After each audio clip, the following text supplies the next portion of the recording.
Crime की दुनिया में बहुत सारे ऐसी वारदातें होती है जिसको कायदे से उस क्राइम को नहीं होना चाहिए था। कायदे से उस क्राइम को होने के पहले ही रोका जा सकता था, लेकिन एक छोटी सी गलती, एक छोटी सा गुनाह को छुपाने के लिए कातिल एक के बाद कई गुनाह करते चला जाता है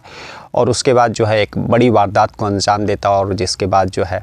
उसका जीवन सलाखों के पीछे बीतता है। आज की कहानी भी जो है एक ऐसे ही दर्दनाक कहानी है जिसमें उस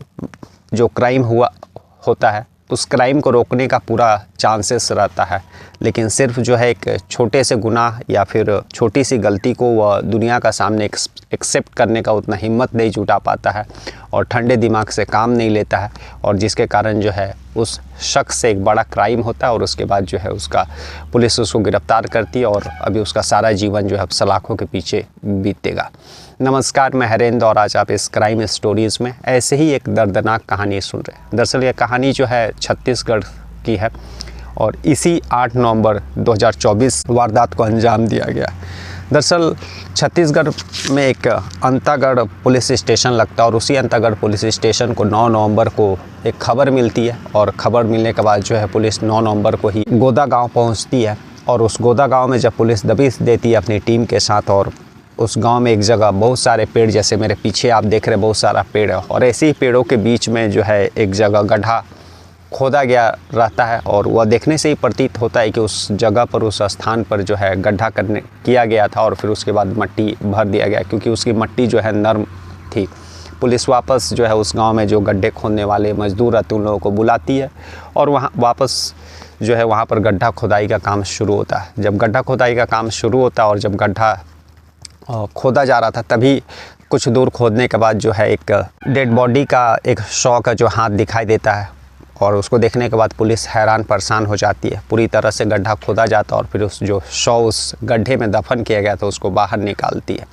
और यह शव उसी अमृता नाम की लड़की का था जिसका जो है गुमशुदगी का रिपोर्ट जो है 9 तारीख की सुबह में उसके घर वालों ने नज़दीकी पुलिस स्टेशन में दर्ज कराया था। अब पुलिस उस शव को बाहर निकालने के बाद जो है पोस्टमार्टम के लिए भेजती है और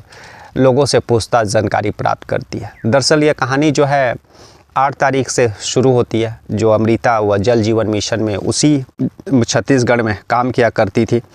आमा बेड़ा में अमृता काम करती थी और उसी काम करने के दौरान जो है एक नागेश नाम का शख्स रहता है, वह भी उसी के साथ काम करता है और लगभग साल 1.5 साल पहले इन लोगों में धीरे धीरे दोस्ती और दोस्ती के बाद इन लोगों में प्यार हो जाता है और प्यार होने के बाद जो है कई दफ़ा इन लोगों का शारीरिक रिलेशन बनता है। एक साथ वे लोग घूमते फिरते भी थे और लगभग जहाँ पर वे लोग काम करते थे वहाँ पर लगभग सभी शख्स लोगों को मालूम था कि इन लोगों दोनों के बीच में, अमृता और नागेश के बीच में जो है लव अफेयर है। लेकिन कुछ समय के बाद जो है अमृता जो है प्रेग्नेंट हो जाती है और जब यह बात जो है वह नागेश को एक दिन बताती है तो नागेश का जैसे पैरों तले ज़मीन खिसक जाता है। वह उस प्रेगनेंसी को अवॉइड करने के लिए अमृता को कहता है और इसके बाद फिर जो है वह प्लान बनाता है। तभी अमृता जो 8 तारीख को जल जीवन मिशन में जो जॉब करती थी अपने घर से थोड़ा सा दूर पर आमा बेड़ा में, वह यह कहकर घर से निकलती है कि उसका कुछ काम है, किसी दोस्त का मतलब कुछ पार्टी वगैरह है और वह 8 तारीख को घर वापस नहीं आएगी बल्कि 9 तारीख को घर आएगी। लेकिन 8 तारीख को जब वह घर से निकली थी ड्यूटी के लिए और 9 तारीख को भी जब वह नहीं आती है, घर वाले काफ़ी फ़ोन करते लेकिन फ़ोन भी स्विच ऑफ बता रहा था। तो उसकी माँ जो रहती है अमृता की, सोनोतू बाई, वह जो है नज़दीकी पुलिस स्टेशन में जाकर के अपनी बेटी का गुमशुदगी का रिपोर्ट दर्ज कराती है और पुलिस भी जैसा कि ज़्यादातर केसेस में गुमशुदगी और लापता के केसेस में तुरंत एक्टिव नहीं होती है, सीरियस नहीं लेती, लेकिन इस केस में एक उस अमृता का खुशनसीबी कहिए या फिर जो है वहाँ की पुलिस जो है इतना एक्टिव थी कि वह तुरंत इस केस को सीरियसली लेती है। अमृता जिसका उम्र लगभग 20-22 साल का था और तुरंत अपना तफ्तीश शुरू कर देती है, क्योंकि उसका फ़ोन जो है स्विच ऑफ आ रहा था और एक सरकारी योजना में वो जॉब कर रही थी। तो पुलिस भी कायदे से इस केस को सीरियसली लेती और वह भी फ़ोन लगा करके देखती है, लेकिन उसका फ़ोन जो है लगातार स्विच ऑफ आ रहा था। अब पुलिस अपना तफ्तीश का दायरा बढ़ाती है।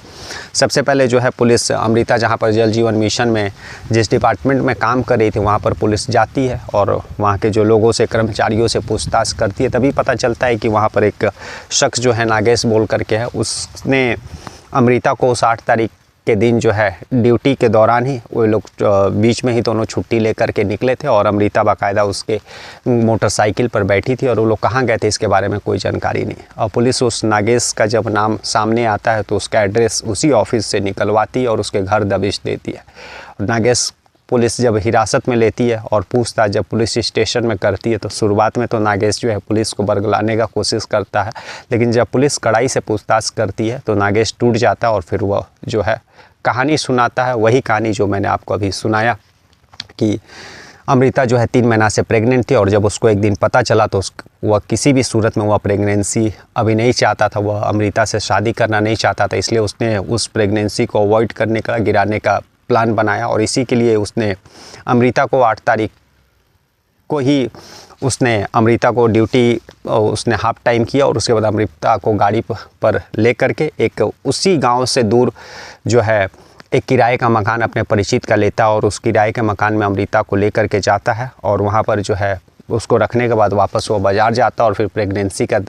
जो अवॉइड करने का दवा रहता वो लेकर के आता और वह प्रेगनेंसी अवॉइड करने का जो है पिल्स वो अमृता को खिला देता और फिर वापस जो है वो अपने घर लौट जाता और उस घर में उसका जो है परिचित जान परिचित भी रहा करते थे और उसी के साथ वो अमृता को वहाँ पर छोड़ देता है। और जैसे ही जब दवा खाने के बाद अमृता कुछ समय तो ठीक रहती है, लेकिन 2-4 घंटा के बाद जो है उसका हालत ख़राब हो जाता है।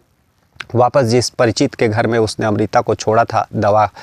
खिलाने के बाद और उसका ऐसा प्लान था कि वह दवा खा करके 1-2 दिन वहीं रहेगी, जब उसका अबॉर्शन अवॉइड हो जाएगा, गिर जाएगा, तब फिर वापस वो अमृता को लेकर के आएगा।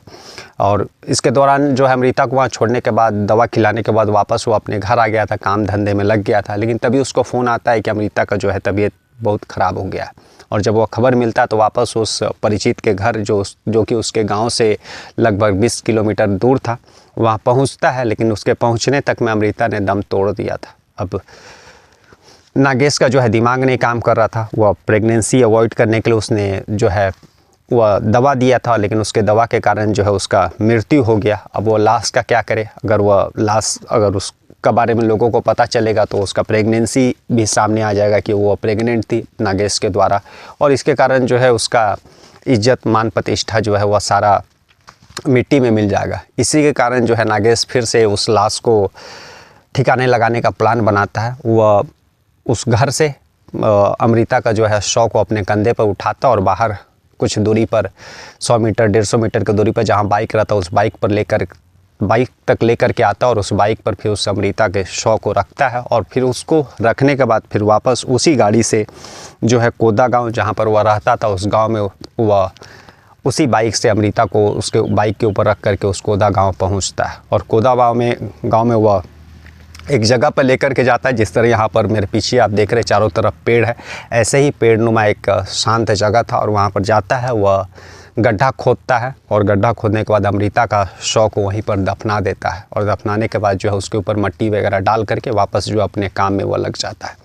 लेकिन सारा मामला तब सामने आया जब अमृता का फ़ोन स्विच ऑफ हो गया और वह उसके घर वाले को जो उसने तय समय बताया था उस तय समय पर वह घर जब नहीं पहुंचती है तो उसके घर वाले सीरियस होते हैं और उसकी माँ जो सोनाती बाई थी वह तुरंत नज़दीकी पुलिस स्टेशन में जा कर के रिपोर्ट दर्ज कराती है कि उसका मोबाइल स्विच ऑफ आ रहा था। वह 8 तारीख को गई थी और बोली थी कि 9 तारीख को सुबह मैं आ जाऊंगी, लेकिन वह आई नहीं। और पुलिस भी यहाँ पर काबिले तारीफ़ है कि तुरंत जब गुमशुदगी लापता का केस दर्ज करती है उसी समय एक्टिव हो जाती है और तुरंत जो है वह जहाँ पर जल जीवन मिशन में जिस डिपार्टमेंट में अमृता काम करती थी उस डिपार्टमेंट में जाकर पूछताछ करती है तो नागेश का नाम सामने आता और पुलिस नागेश को गिरफ्तार करके सारा तब यह कांड का खुलासा होता है। पुलिस जो है नागेश को गिरफ्तार करके जेल भेजती है और बाकी वह कहाँ से उसने दवाई खरीदा था और इसके पीछे उसका क्या मंसूबा था वो उसका सारा अभी तफ्तीश करिए। लेकिन नागेश का यही बोलना है कि उसने जो है उस अबॉर्शन जो उस प्रेगनेंसी को अवॉइड करने के लिए ही उसने जो है प्रेगनेंसी पिल्स ला करके दिया था ताकि उसका अबॉर्शन गिर जाए। तो आज की कहानी यही थी जिसमें नागेश ने अगर थोड़ा सा दिमाग से काम किया रहता, उसने जो गलती किया था अगर वह गलती दुनिया का सामने एक्सेप्ट कर लिया रहता तो आज जो वह सलाखों के पीछे है और उसका जो अभी सारा ज़िंदगी अब सलाखों के पीछे कटेगा, शायद वह आज आज़ाद होता और अमृता उसके साथ होती। लेकिन नागेश का एक बेवकूफ़ी के चलते जहाँ उसको डॉक्टर के पास जाना चाहिए था, डॉक्टर से राय लेना चाहिए था, उसने खुद डॉक्टर बन करके नॉर्मल जहाँ से दवा लिया जाता उसने कोई भी दवा ला करके अमृता को खिला दिया और उस प्रेगनेंसी के चक्कर में अमृता का भी जान चल गया। अब कत्ल तो उसके हाथों एक हुआ है, लेकिन मुकदमा 2 का चलेगा, क्योंकि पुलिस जो है उस 100 को लेने के बाद पोस्टमार्टम के लिए भेजी है, जिसमें पता चला कि अमृता जो है 3 महीना का प्रेग्नेंट थी। तो कत्ल तो नागेश ने किया, लेकिन उसके ऊपर जो है 2 मुकदमा चले गए, एक अमृता का और एक जो है उसके 3 महीने का प्रेगनेंसी जो उसके पेट में था। तो दुनिया में बहुत सारे ऐसे क्राइम होते हैं जिस क्राइम को रोका जा सकता था, लेकिन बस एक छोटी सी गलती, एक छोटी सी जिद की वजह से, एक झूठी मान प्रतिष्ठा की वजह से लोग जो है एक के बाद एक कितने क्राइम करते चल जाते हैं, और जिसके कारण ना केवल वह बल्कि बहुत सारे लोगों का जान भी लेते हैं और अपना भी जीवन जो है सलाखों के पीछे सड़ने के लिए मजबूर हो जाते हैं। कल हम लोग फिर ऐसी किसी कहानी के साथ मिलेंगे, तब तक के लिए नमस्कार, जय हिंद, जय भारत।